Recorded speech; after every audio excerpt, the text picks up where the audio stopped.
Everything, everything gonna be all right this morning. And once again, we are off to the races. Another episode for the archives on this August 16th, year of our Lord 2022. And I'm so very thankful for this gentleman taking the time today. We had to reschedule a couple of times because, of course, he had to get his teeth cleaned, and now his choppers are fresh and so clean. He is a former actor, producer, manager over at Creative Artists. He is Maxx Maulion, if I'm pronouncing that correctly. What's up, Max? How's it going? Thanks for having me on. Absolutely, man. How are you doing today? I'm doing great. Can't complain. No one wants to hear it anyway, of course. So much to complain about, but, who wants to hear it? I was just saying before we got started, I was watching his movie, and we're going to talk about it. Like he said, it's his baby. It's Tony Tango. It's absolutely freaking hilarious, man. But I don't want to get ahead of ourselves here. So, obviously now, you've obviously went through several incarnations here in the entertainment biz.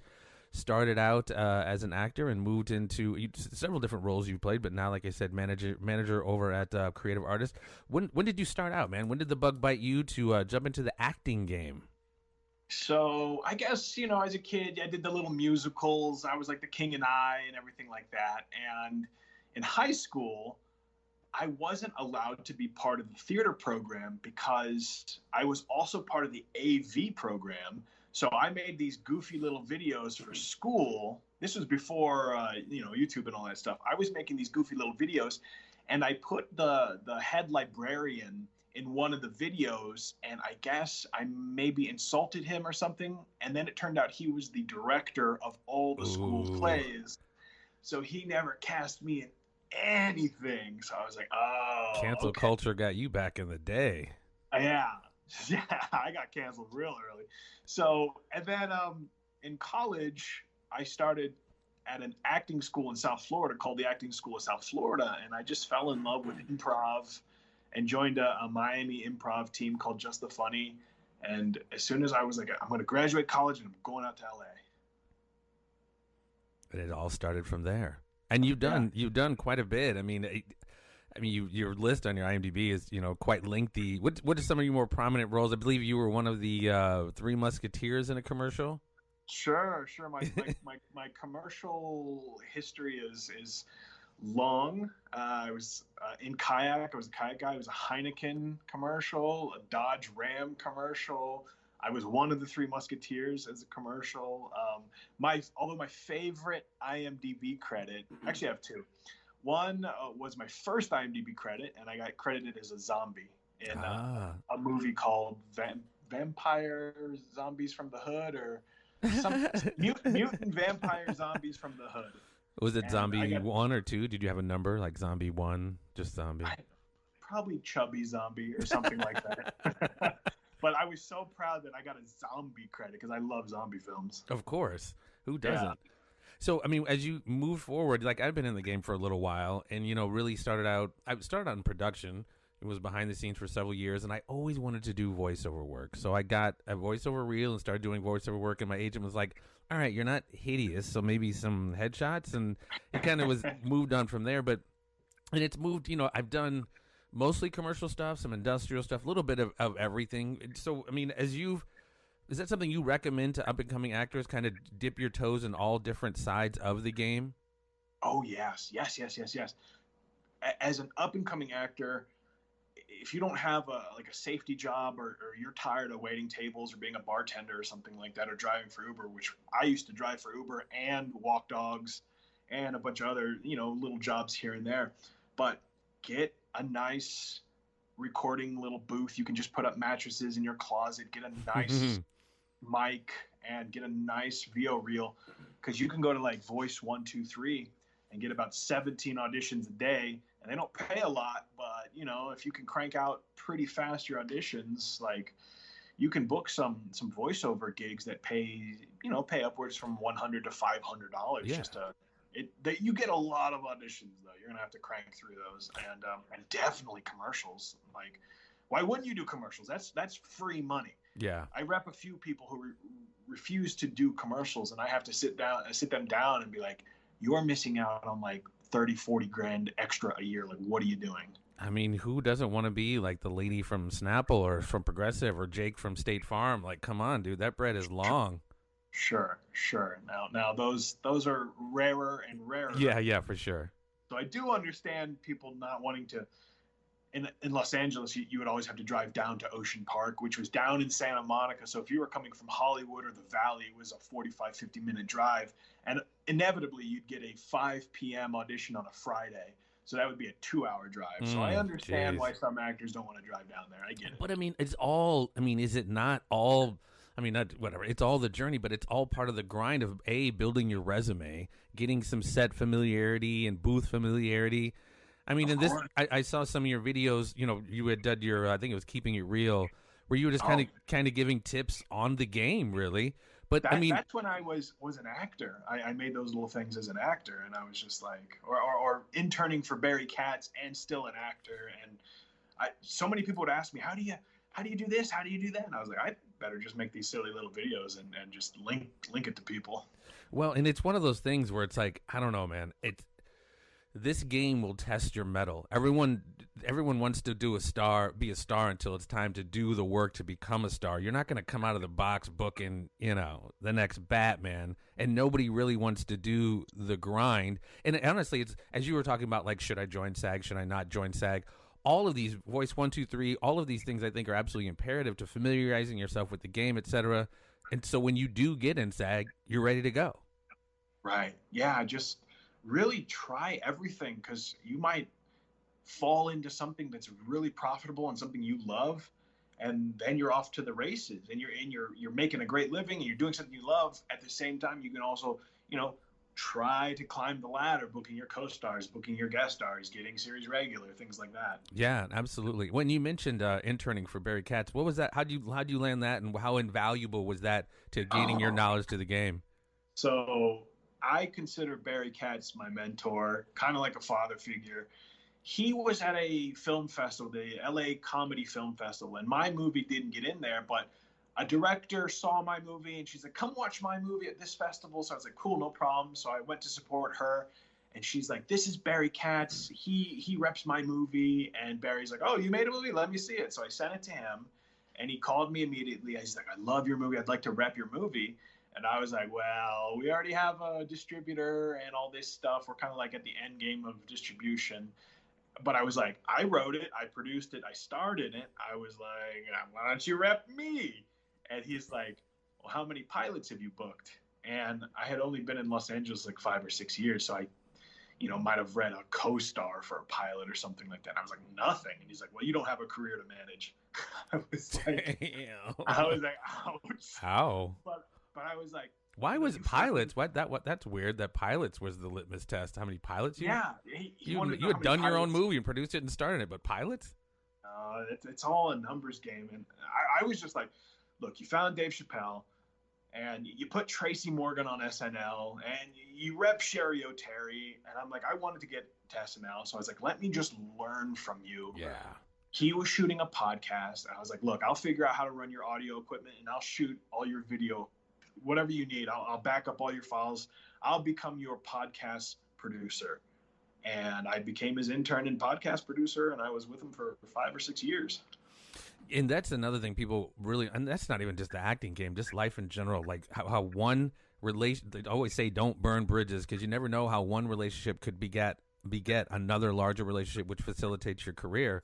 And that's obviously huge. I mean, good words go a long way in Hollywood, but bad words go, just as long. But yeah. And I mean, as I said, always take the chance to, it may not be the ideal gig, but man, you just never know where one thing could lead to another thing. So tips to actors out there, not that I'm, nominated for an Oscar or anything, but I've learned the value of relationships and maintaining relationships. So yeah. And if you have the time, find a mentor, find somebody that you can sort of shadow, or just dedicate a weekend a month or a weekend a week or something, a few days, just so they start to trust you and feel comfortable with you and bring you along to things. Like I've been to the Montreal Comedy Festival, I think 3 or 4 times, and it's just been an invaluable experience. Yeah, without a doubt, man. So, I mean, obviously, as you evolved in the game, as an actor, and then you moved into How was that transition from moving? I guess you kind of stopped acting, but what was that like? The transition from moving from an actor to a producer to now a manager. I knew it was time when I was interning or assisting or junior managing for Barry, and I got this 8-page guest star audition. And I don't know about you, but I have trouble memorizing. I'm a little dyslexic. Sometimes I'll forget entire monologues, and it's just really stressful for me. And it was 8 pages. It was a guest star, and I was like, there's no way in hell I'm going to get this done by Friday, because it came in late Wednesday. And I called up one of my friends and I said, hey, you're better suited for this role than I am. And casting wouldn't give him the audition. So I was like, why don't you just audition and we'll submit you under my name. And then when casting, I'll take the heat. I'll just say it was an accident. We uploaded the wrong files. No big deal. So he's like, fine. So hold on, let me send that to voicemail. Okay, I'm back. So he auditioned. Casting immediately calls me. They're like, who is this? And I was like, oh, I'm sorry. We uploaded the wrong tape. I was like, but did you like the tape? And they're like, well, yes, he's going to producers. And I was wow. Like, okay, good. He ended up not booking it, but he ended up making a friend at that office. And I knew I had more joy knowing that he got closer to booking something huge than if I would have booked it. Yeah. I was like, okay, now it's time to like take off the actor pants. I had to turn in my SAG card to become a full-fledged manager and convince breakdown services that I was no longer associated with acting, et cetera, and things like that. Really? Interesting. Yes, they are very strict about no actors are allowed to have access to breakdowns. Huh. Wow. You're supposed to, but yeah. I've heard of course, husband and wife teams that, you know, the husband is an actor and the wife is a manager. Of course. Like little inside yes. baseball there. And that's what's another thing that's so, you know, all these people who want to be potential actors again, who want to be actors until it's time to really put in the work, you will be tested. And one of those kind of tests are last second auditions with, you know, like you said, 8-page monologues that you have to, I mean, we wind up testing your mettle, and that's why, you know, you see so many people on camera oftentimes. They're so freaking awesome because, you know, they're trained, you know, it's not just something they just do because I was on TikTok, so now I want to be an actor. I tell people all the time, I'm like, unless you're training like you're in the NFL, you're going up against the best of the best for these auditions. So don't half-ass anything. Yeah. If you don't coach on your bigger auditions, if you don't have strong choices, if you don't know how to do a script breakdown, I'm like, you're shooting yourself in the foot, and you're getting canceled from these offices before you even know what happened. So like, train hard. Yeah, without a doubt, man, without a doubt. And that's, you know, you wind up learning the hard way to some degree, but I mean, it winds up weeding, you know, separating the wheat from the chaff, but that's the process, man. That's the process. So the movie you were referring to, and I was just watching, I got about 10 minutes left. You guys are just hitting the MLDC competition. Oh my God. Tony Tango, man. How did that come about? Man, I was dying. It's not a spoiler, but in your opening scene, you're talking to the host of the show. His name is Dick whatever, and you're like, well, Mr. Penis. It's like, I was rolling. How did Tony Tango come about? So my friend and writing partner and business partner and my basically best friend in Los Angeles, his name is Andres de Oliveira. We sat down together and we were trying to figure out, like, do we do YouTube stuff? Do we make sketches? Are we going to shoot short films? Like, what's lacking in the comedy world? And I was like, well, when's the last time a ballroom dance comedy came out? Because we had been watching a lot of Nacho Libre and a lot of Blades of Glory. And we just kind of combined those two movies. And we wrote this really rough 120-page script. It was just him and I. And we're not writers, but we read all the books. Save the Cat 2, Story. We read all the books. And we're like, okay, let's write this thing. And it was 120 pages of just dick and poop jokes. And I was like, well, let's hire a real writer who's going to give this thing arc and, you know, A, B, and C plots and things like that. And we gave it to a wonderful writer, and he spent a year on it with the director and us giving notes and rewrites and things like that. And we had this script, and I was like, well, let's try to raise money and get this thing shot. And that's what we did. Yeah, it's definitely well worth your time, and your co-star Sergio Luis Anderson is definitely worth the time. She's quite easy on the eyes, and it's absolutely hilarious. I'm sorry, go ahead. She is amazing. I wouldn't have looked like such a great dancer if it wasn't for her, because she was such a professional dancer and an amazing actress that she kind of carried me with her. And I was like, oh, thank God we found this actress. Well, in that scene, again, it's not giving anything away, but when you're trying to get her to dance with you for the competition, she's like, "No, you're chubby, you're big boned, or however you guys want to describe it." Like when you first look through that window, and I see her, I'm like, "Holy crap, you dance!" Like she's not just an actor; she's clearly a trained dancer. Yes, yeah, that was hard to cast. A trained dancer and a wonderful actress, and she just married both of them together so nicely. Yeah, so if you guys check it out, I think it's on. Can you recommend where to find it? Would you like the full story of how distribution kind of No, absolutely. kicked me square in the testicles? Sure, Okay. yes. So, where do I start? Okay, I went to AFM down at the Lowe's Hotel in Santa Monica, and I had this big dance trophy with a sculpture of Tony Tango on top. And I was walking around AFM, and it was a conversation starter. People are like, "Oh, what's that?" And I was like, "Oh, it's a dance trophy." I'm like, "Oh, are you a dancer?" I'm like, "Yes, and I have a dance movie." So I'd be like, "Here's our card. Here's everything." And I ended up pitching this Tony Tango to a room full of like 400 attendees and like 6 massive producers. Like these people produce like big films like Superman and stuff like that. Wow. And I went up on stage, and they were asking me a bunch of questions, and the crowd was cheering us on, and everyone was so excited. And they're like, "This is a great movie. Who is your star?"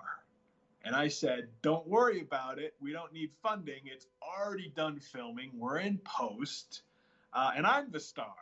And all the producers kind of like shook their head. They're like, "Oh, who are you?" I was like, "My name's Max, and I just finished a huge movie in China that should be coming out at the same time as this movie, so we can use the publicity from that huge international film to carry this film too." And they're like, "Yeah, you should have cast Jack Black." And I was like, "Well, I don't have Jack Black money." No doubt. So anyways, that kind of bummed us out a little bit. But whatever, we already funded everything, so we did a year post.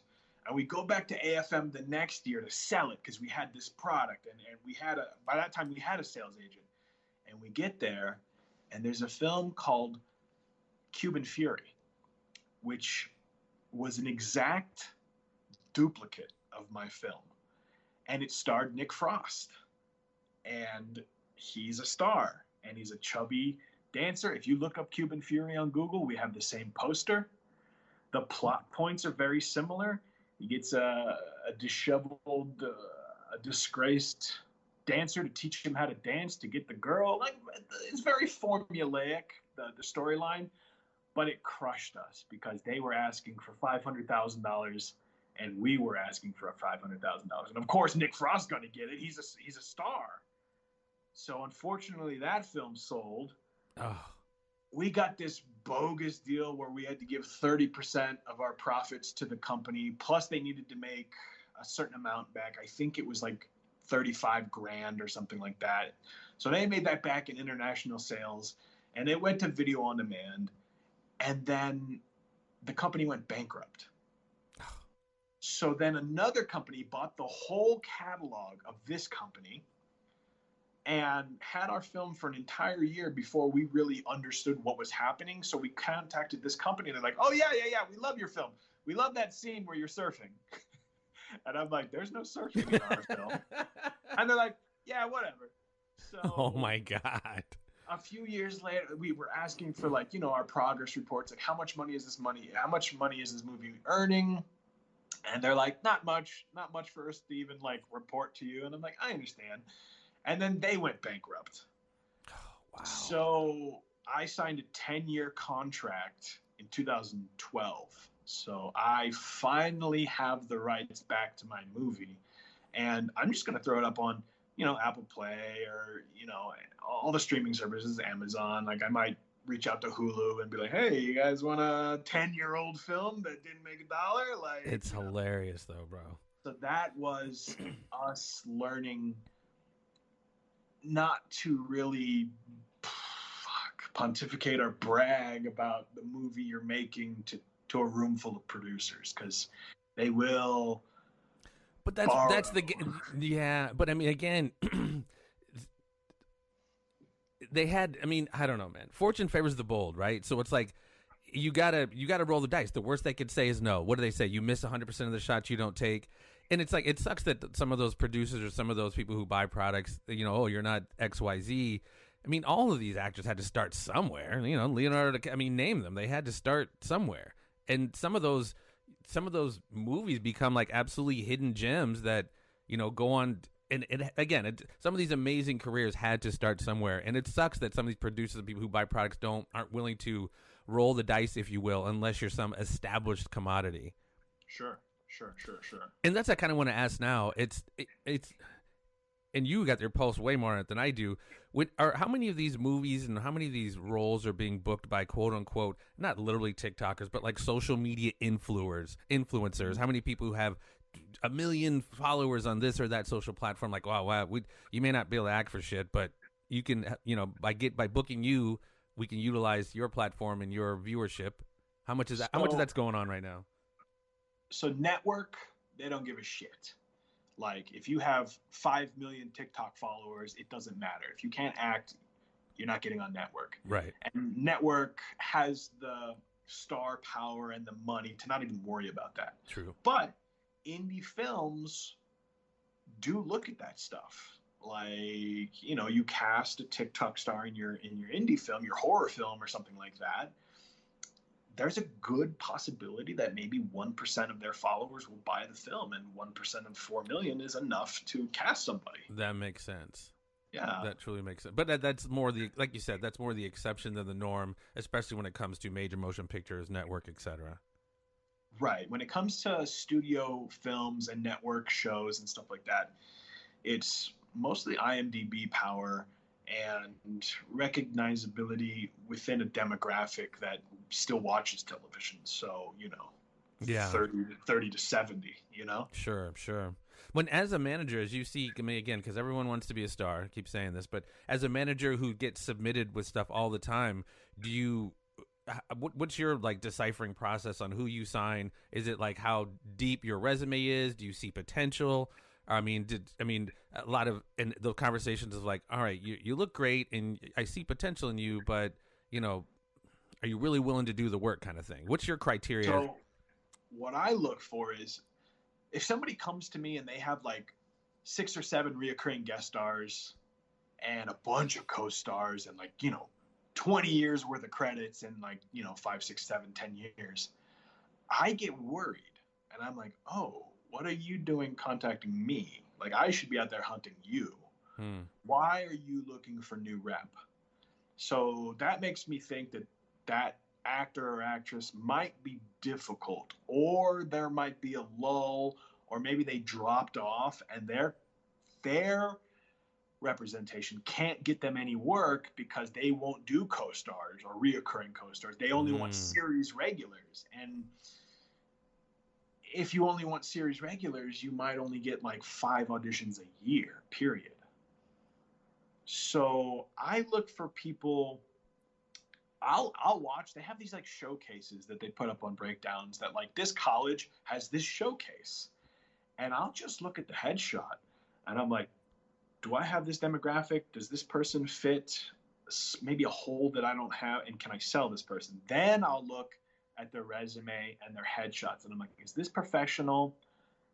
Are they natural in their reel? Do they feel really nervous slating?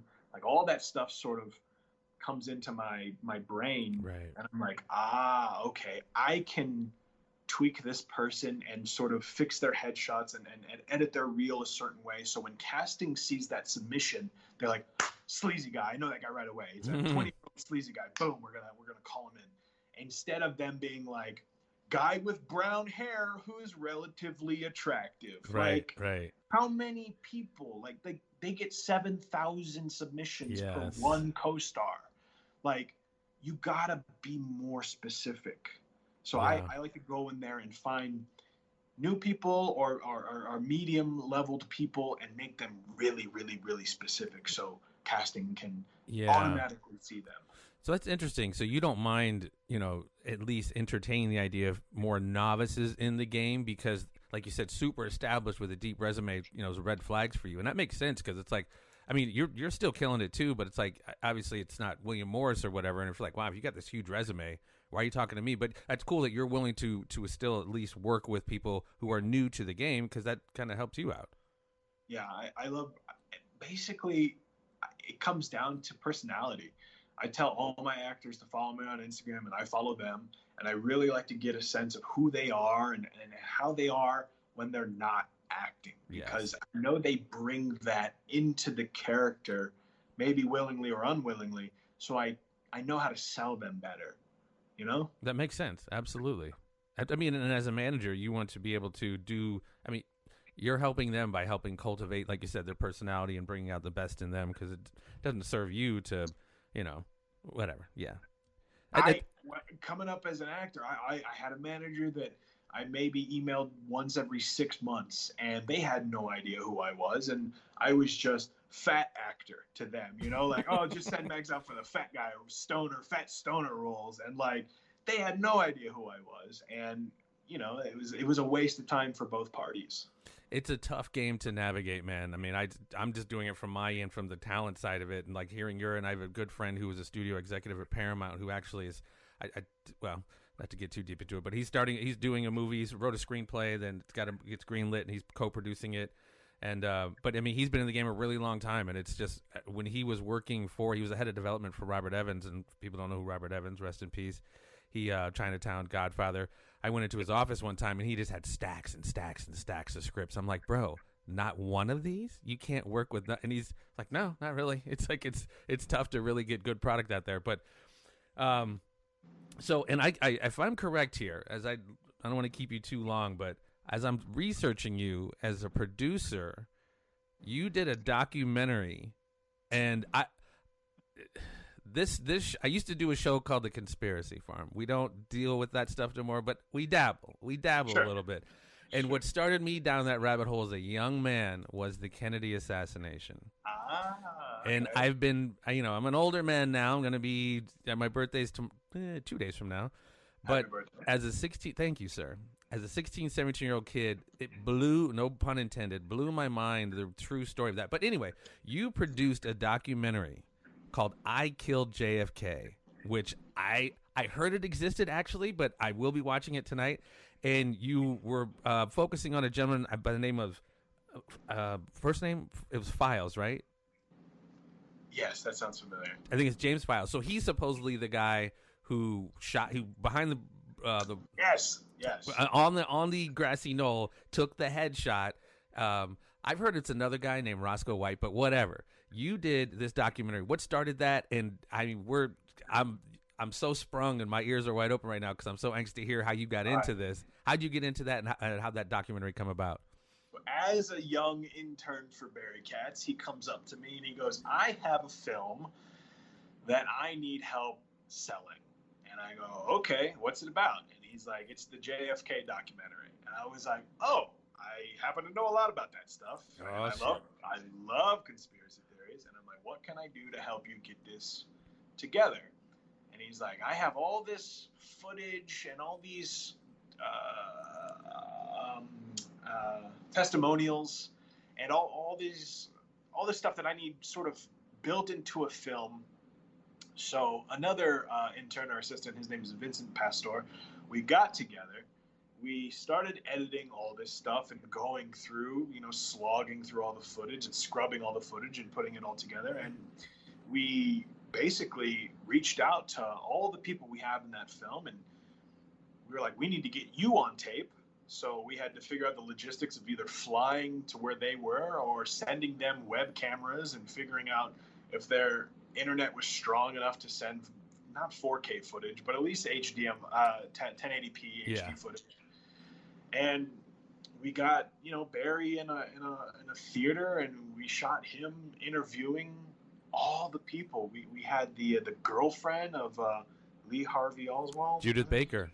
Yeah. We interviewed her on the farm, man, but conspicuously the sound wasn't quite right, so we were never able to publish it, and we never were able to interview her again. But she's an amazing human being. Very interesting story. She was sort of hard to nail down. She's like, I can't tell you where I live, and I don't want you to know anything about me, and which was funny because she's like, you don't know where I am, you don't know where I'm going to be.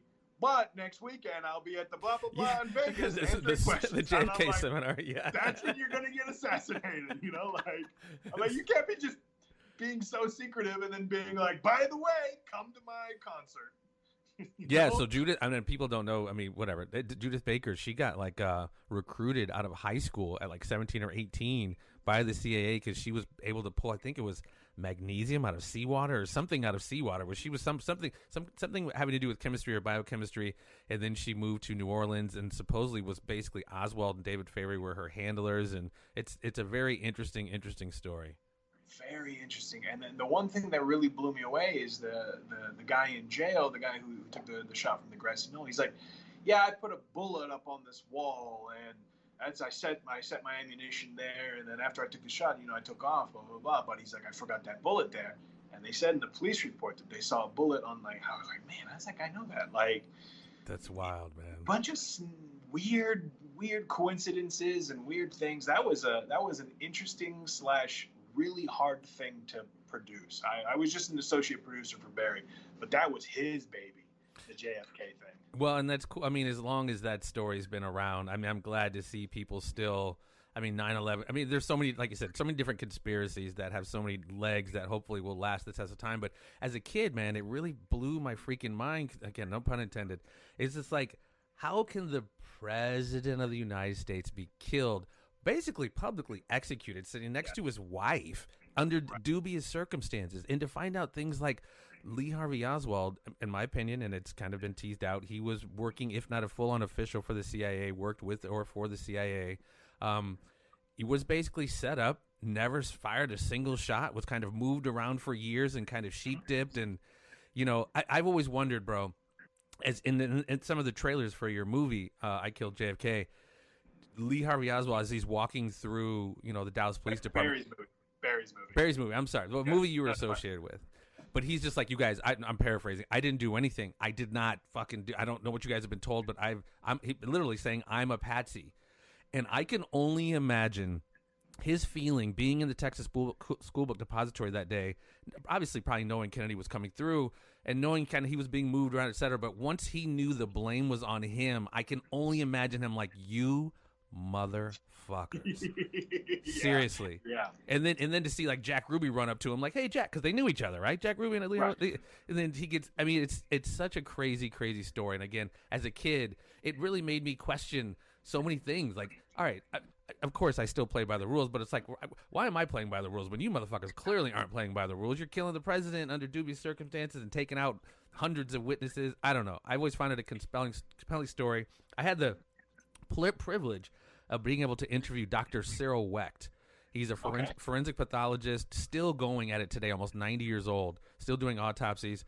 And he served on the House Select Committee on Assassinations, which basically deconstructed and shat all over the whole single bullet theory, because this single bullet that came out pristine created all these wounds. But that was so bucket list for me. That was one of the few interviews that I've done like I was standing up because I was just so jazzed. Oh wow! And I only had like when that guy is just like, there's like 3 different exit wounds. Yeah, and like what's going on? And he's like, I did so many tests with the same kind of bullet, the Manluca Carcano bullet, and I shot it just into one like cotton wadding or a sheep bone, and it did this deformation of the bullet, but yet all these wounds came out with this pristine bullet. And it was so fascinating. It was it was within days of Justice Scalia dying, and he was like, man, there was no autopsy for Justice Scalia, and that's unheard of. And I mean, he had an interesting take on that. So if you go to the network here, ladies and gentlemen, check out my interview with Dr. Cyril Wecht. Very fascinating. But yeah, bro. So I mean, what are your thoughts? I mean, I don't want to have you, get yourself in trouble in this cancel culture. What are your thoughts on that event? What was that? Was it him up there with his shitty rifle? I'm between the Cuban Bay of Pigs. They're upset with that. The Russians were upset. I'm between the mafia being upset that he was giving it to Marilyn Monroe, and I'm also part of the club that thinks the Federal Reserve was upset that he was trying to print a United States currency, not a federal reserve currency. There's a lot of sides you could pick. They're totally, and one of the I found after the Bay of Pigs, one of the people he fired, it was CIA head Alan Dulles, Richard Bissell, and a guy named Charles Cabell, who was like the deputy of operations for the CIA. And Charles Cabell's brother, Earl Cabell, was the mayor of Dallas at the time, and he was a part of changing the parade route, which moved him into the sniper's nest. And it was, so many players involved. And that's almost kind of, and I'm going to drop this here because I could go on forever, but that's kind of how these things happen with plausible deniability. They create so many different layers where you're like, hey, it could be these guys, could be these, because he did piss off a lot of people, but you almost utilize that and put all these players involved to like, we don't know where to point the finger, but it clearly wasn't this guy in the 5th floor with this piece of shit Italian rifle. Watch it be all three, and the CIA is just pulling the strings, being like, by the way, he's going to be here. I mean, that's essentially kind of what it sounds like, because they had been working with the mafia going back to Lucky Luciano, guarding the docks in New York. I mean, anyway. I found it interesting. I'm so glad that you made this. I'm going to watch it tonight, man. So what else you got coming up, Max? You got what's on the agenda for Maxx Maulion?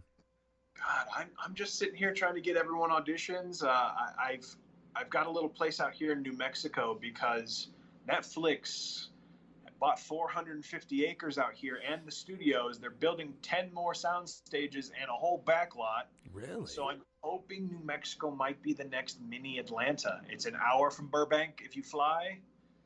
JetBlue used to have a direct flight. I'm sure that'll come back after COVID, but I really think this little town has enough space to be a very cheap Hollywood. Well, and I think I saw Arizona was extending like tax credits. What are your thoughts on so much being made outside of Hollywood now, whether it's, Louisiana, Atlanta, now New Mexico, all these tax credits that they're being, giving to filmmakers to incentivize them coming to produce there, and so little now is made in Hollywood. I think it's great because it gives people and actors in those little towns that would never have a shot of getting anything near Hollywood, because they got families or they got jobs or they got to take care of their parents or something like that. And now all of a sudden you got like Stranger Things filming in your backyard. You can go and be an extra and kind of see what that's like, and like, maybe get upgraded or something like that. Like, it's just, I think it's amazing. And then, if you really love it, then you start guiding the ship towards that career. Well, that'd be cool to tap into it, to have your shop set up there before it really starts popping off. Because here in Missouri, that's, as a SAG actor, I was just talking to my agent today. I'm like, it's kind of not pointless to have a representation here in St. Louis because there's just no SAG work here. Because there's no, after they made, I think it was Up in the Air with George Clooney, it brought in tens of millions here to the economy. And that's what it does to all these different states. They got rid of the tax credits. I'm like, why would you do something that takes money out of that in Miami?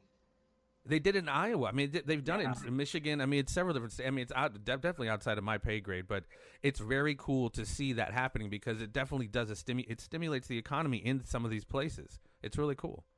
Yeah, it's. I just think it's great to give people who need to shine opportunities to shine. And there's talent everywhere, man. There's talent everywhere. Little nooks and crannies out here in this great country.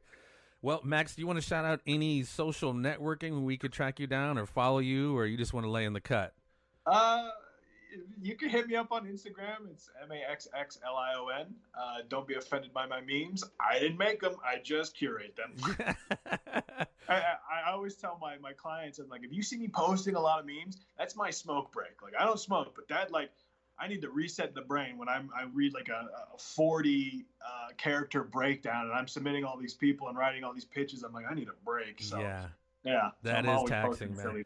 Well, I appreciate all the work you do, man, and I think it's really cool that, like you said, you take chances on new up and coming talent and not necessarily try to go for the biggest of the big, because the new stars got to come from somewhere. Yeah, definitely. Well, Maxx Maulion, I appreciate your time, my brother. Shout out to my man Ray Yee that helped facilitate us getting together. I had him on the show a couple months ago or a month or so ago. But I wish I gotta listen to that episode because every Monday and Friday he kicks my butt in kickboxing, and I'm like, I gotta know your background. Dude, he is so next level. I'd love to get out there and just like work with him a little bit. The fact that he works with Dan Inosanto, who was like one of Bruce Lee's first students, and Ray's just super good people, man. I've been able to chat with him a few times. So anyway, thank you, Ray, for hooking this up, and thank you again, Max. And I wish you nothing but the best, my friend. Thank you so much for having me on and listen to my bullshit for a little bit. That's quite all right, man. It's been Maxx Maulion, ladies and gentlemen. Check out all of his work if you can. Tony Tango, if you find it online, and I Killed JFK. It's been a pleasure, my friend. Peace and so much love, guys. Till next time, respect.